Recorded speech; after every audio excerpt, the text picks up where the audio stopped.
देश के चुनाव प्रचार में पाकिस्तान की एंट्री हो चुकी है।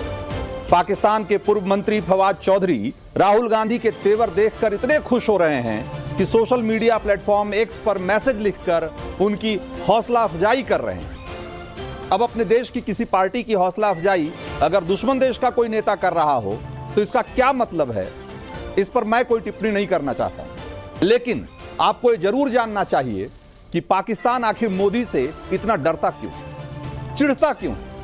पाकिस्तान को कांग्रेस में उम्मीद दिखाई देती है और बीजेपी के नाम से घबराता है, आखिर क्यों। देश का मूड मीटर में आज हम इसी सवाल का जवाब तलाशने की कोशिश करेंगे और वो सवाल जिनका जवाब आपको देना है वो भी इसी से जुड़े हुए हैं। तो एक बार जल्दी से सवालों पर नजर डाल लेते हैं कि आज के सवाल क्या हैं जिस पर कि आपको घुमाना है देश का मूड मीटर। पाकिस्तानी नेता राहुल गांधी को प्रमोट क्यों करते हैं, यह हमने सवाल पूछा था और इस सवाल के जवाब में जो आपके सामने ऑप्शन है वो ये है कि कांग्रेस का मुस्लिम प्रेम है, इसकी वजह से इस तरह की बातें करते हैं पाकिस्तानी नेता। ऑप्शन बी, मोदी मॉडल का खौफ है और ऑप्शन सी, पीओ के हाथ से जाने का डर सता रहा है। सवाल नंबर 2, फवाद चौधरी का बयान संयोग है या कांग्रेस का प्रयोग, क्या सोचते हैं आप। ऑप्शन क्या है आपके पास, फवाद ने अपनी मर्जी से पोस्ट किया है।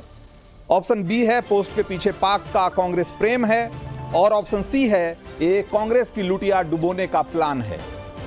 आप क्या सोचते हैं, जल्दी जल्दी वोट करना शुरू करिए, हमें आप अपने जवाब से वाकिफ कराइए।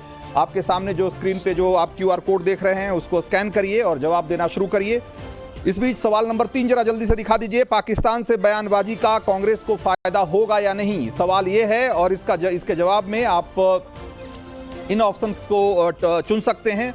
मुस्लिम वोट एकजुट होगा इसकी वजह से, कोई खास फायदा नहीं होगा इसका, और हिंदू वोटर नाराज होगा। आप क्या सोचते हैं इन सवालों के जवाब में, हमें जल्दी से बताना शुरू करिए।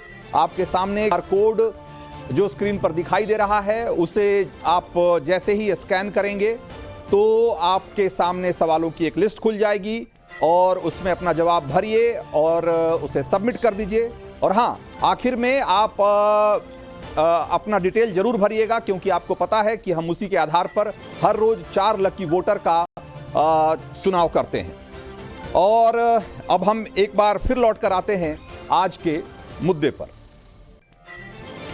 तो पाकिस्तानी नेता राहुल का जोश बढ़ा रहे हैं। पाकिस्तान के पूर्व सूचना प्रसारण मंत्री फवाद चौधरी ने एक्स पर लिखा है कि राहुल ऑन फायर, यानी राहुल गांधी कमाल कर रहे हैं।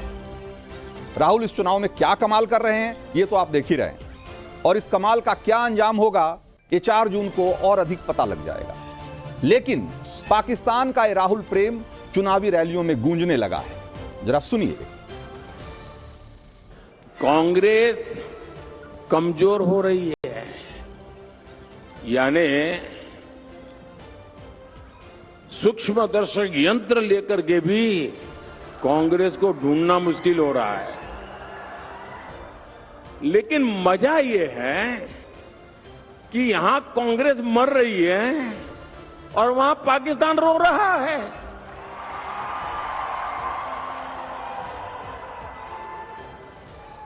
आपको पता चला होगा कांग्रेस के लिए अब पाकिस्तानी नेता दुआ कर रहे हैं। शहजादे को प्रधानमंत्री बनाने के लिए पाकिस्तान उतावला है। और हम तो जानते ही है कांग्रेस तो पाकिस्तान की मुरीदी है। पाकिस्तान और कांग्रेस की ये पार्टनरशिप अब पूरी तरह एक्सपोज हो गई है। भाइयों और बहनों, देश के दुश्मनों को आज भारत में मजबूत सरकार नहीं चाहिए, उनको कमजोर सरकार चाहिए। और ऐसी कमजोर सरकार जो मुंबई में 26/11 को आतंकी के हमले के समय थी ना, वैसी कमजोर तो पीएम पूछ रहे हैं कि राहुल को पीएम बनाने के लिए पाकिस्तान इतना उतावला क्यों दिखाई दे रहा है। इस सवाल का जवाब समझना है तो नरेंद्र मोदी के पिछले 10 सालों पर नजर डालनी हो। आपको फर्क साफ साफ समझ में आ जाएगा। एक वक्त था कि देश की फाइनेंशियल नर्व सेंटर मुंबई में पाकिस्तानी आतंकी घुसकर कोहराम मचा देते थे और हिंदुस्तान की सरकार तमाशा देखती रह जाती। कहते हैं कि 26/11 हमले के बाद यूपीए सरकार ने कैबिनेट की बैठक बुलाई और इस बात पर चर्चा करने के लिए कि पाकिस्तान को क्या जवाब दिया जाए, पाकिस्तान पर हमला किया जाए या नहीं।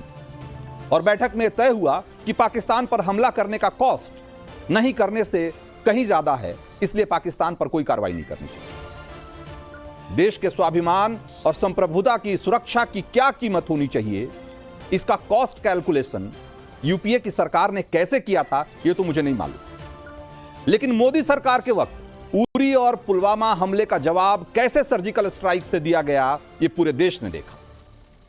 नरेंद्र मोदी की सरकार और उसकी कूटनीति का नतीजा है कि वैश्विक मंच पर पाकिस्तान आज अलग थलग पड़ा हुआ है। फाइनेंशियल एक्शन टास्क फोर्स, जिसको कि आप एफएटीएफ आपने कई बार सुना होगा, तो एफएटीएफ में आज जो है पाकिस्तान बुरी तरह फंसा हुआ है, उस पर शिकंजा कसा हुआ है। उसे ग्रे लिस्ट में रखा तो पाकिस्तान ने खुलकर कहा कि यह सब नरेंद्र मोदी की वजह से हो रहा है। पिछले 10 सालों में कश्मीर पर दुनिया का रुख बदल चुका है। तमाम मुस्लिम देश या तो चुप्पी साधे हुए हैं या फिर भारत के पक्ष में बोल रहे हैं। कश्मीर को जिस तरह मोदी सरकार ने वहां से धारा 370 को हटाया, उसे पाकिस्तान देखता रह गया। आपको याद होगा कि पाकिस्तान के पूर्व प्रधानमंत्री इमरान खान ने यूएन में क्या कहा था। उन्होंने कहा था कि कश्मीर में ब्लड बाथ होगा अगर धारा 370 हटाई गई तो, मगर हुआ कुछ भी नहीं। बल्कि आज कश्मीर में अमन शांति है, अमन चैन है। कश्मीर विकास की मुख्य धारा में शामिल हो रहा है। जम्मू कश्मीर में पाकिस्तान की सरपरस्ती वाले अलगाववादी नेता आज कहां हैं, जरा ढूंढ कर एक बार देखिए उनको, पता करिए कि वो हुर्रियत के लोग कहां हैं। वो लोग जिनका एक ऐसा वक्त था कि वो भारत सरकार को डिक्टेट करते थे और आज हालात ये हैं कि पाकिस्तान अधिकृत कश्मीर के लोग कह रहे हैं कि वो भारत में शामिल होना चाहते हैं। पाकिस्तानियों को लग रहा है कि नरेंद्र मोदी के प्रधानमंत्री बनने के बाद उस अमेरिका में भारत की लॉबी और मजबूत हो गई है, जहां पहले से उनको हथियार और पैसा मिलता था। नरेंद्र मोदी की सरकार अब पाकिस्तान को उसी की भाषा में जवाब दे रही है। और जब ऐसा माहौल हो तो पाकिस्तान को अच्छे दिन तो याद आएंगे ही, जब कांग्रेस की सरकार हुआ करती थी। तो सिर्फ पाकिस्तान को ही कांग्रेस का प्यार याद नहीं आता है, कांग्रेस को भी पाकिस्तान उसी तरह याद आता है। वो पाकिस्तान जहां आज लोग आटे की रोटी खाने के लिए तरस रहे हैं, उसी पाकिस्तान के बारे में राहुल गांधी के इतने उच्च विचार हैं कि अगर पाकिस्तान के लोग भी सुन लें तो आश्चर्य से मर जाएं। सुनिए एक बार जरा राहुल गांधी। आपको मालूम है कि हिंदुस्तान में पाकिस्तान से दुगनी बेरोजगारी है। यहां पे 23% है युवाओं की, वहां पे 12%। तो सिर्फ राहुल गांधी ही नहीं है, पाकिस्तान से प्रेम रखने वाले कांग्रेसी नेताओं की एक फहरिस्त जो है वो बहुत लंबी है। वरिष्ठ कांग्रेसी नेता वीके हरिप्रसाद ने तो यहां तक कह दिया था कि बीजेपी के लिए भले ही पाकिस्तान शत्रु देश है, मगर कांग्रेस के लिए वो सिर्फ एक पड़ोसी मुल्क है। पंडित नेहरू और जिन्ना के बीच में जो घनिष्ठ संबंध बना था वो आज भी पीढ़ी दर पीढ़ी जारी है। वहां भी परिवारवाद ढूंढ रहे हैं। और यही वजह है कि विदेश मंत्री एस जयशंकर कहते हैं कि कांग्रेस सरकार की विदेश नीति में भी मुस्लिम तुष्टीकरण का ध्यान रखा जाता था और सिर्फ मुसलमानों को खुश करने के लिए पाकिस्तान को लेकर कांग्रेस की सरकारें सॉफ्ट रहती थी। अपने वोट बैंक को, मुस्लिम वोट बैंक को खुश रखने के लिए कांग्रेसी सरकारों ने इजरायल से दूरी बनाए रखी। नरेंद्र मोदी से पहले कोई भारतीय प्रधानमंत्री इजरायल नहीं गया। ये वही इजरायल है जिसने कारगिल युद्ध में भारत की खुलकर मदद की थी। कांग्रेस के पाकिस्तान प्रेम की गाथा इतनी लंबी है कि अगर मैं कहने लगूं तो ये पूरा का पूरा कार्यक्रम उसी में खत्म हो जाएगा। इसलिए कहानी खत्म करते हैं